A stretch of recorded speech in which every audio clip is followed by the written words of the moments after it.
بچه‌ها، من محمدم. برگشتم به کانال یوتیوبم که پارسال قرار بود دریفت تراک بسازیم.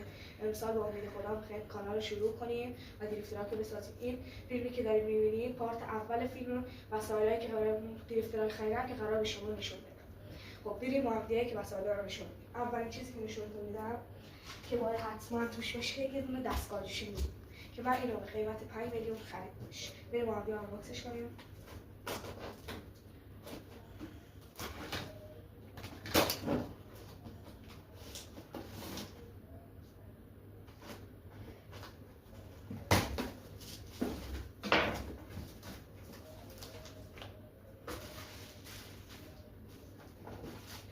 انباری که توشه،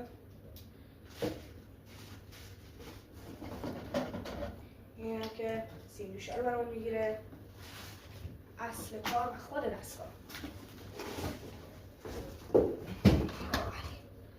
دستگاه دستگاه رخ خوب، دستگاه 300 واته، صورتون هست از دستگاه جمع جوریه و برای کاری که ما داریم میکنیم خوبه.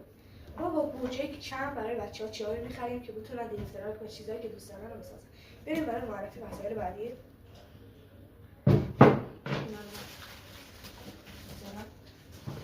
و معرفی وسایل بعدی که دیگه اونم دومین چیز مهمه. یه دونه میفرست. بخشید بچه‌ها که آوردم. بریم برای آنباکس میفرست. این بچه این میفرست هم با قیمت 5 میلیون رو خرید کردیم. بسم الله الرحمن الرحیم. این دستشه که هست، اصل پای نقاشاشه، فرست موضوعتون نقاشارشه، اینا کتاب دروشه و اینا که دستشه. اینا تو کل ویدیو پارت بعدی اینا رو سر هم میکنیم و تستش رو براتون.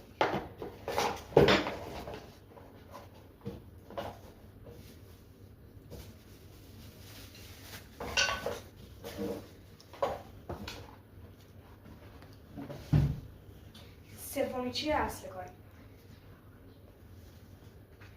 انجینی که ما قراره رو دریفت دست کنیم، این انجین سوپامپ بوده.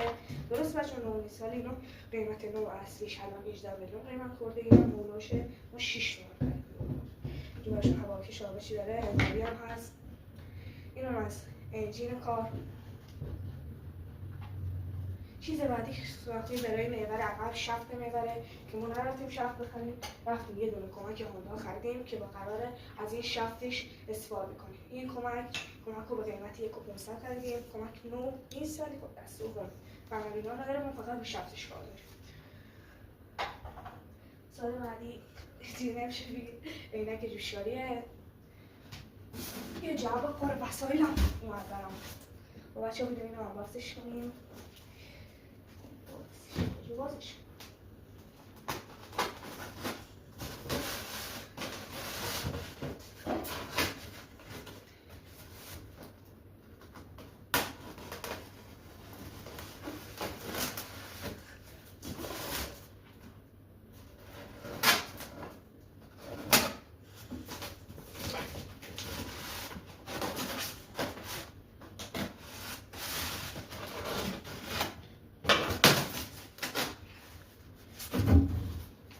وسایلی که خودم ساختم و قیمتایی که بهتون میگم میتونید شما وسایل رو خرید کنید.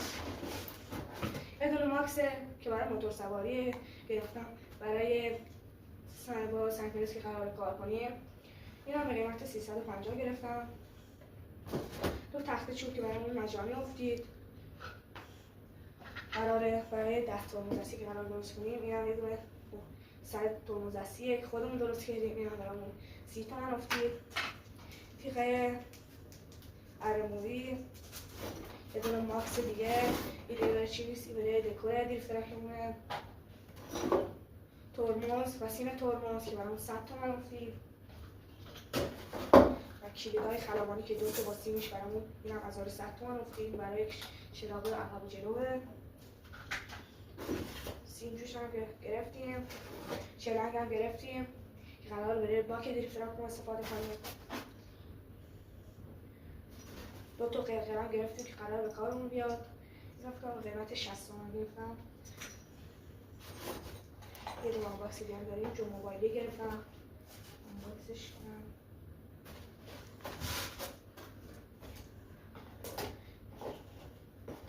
قیمت 700 تومن گرفتم.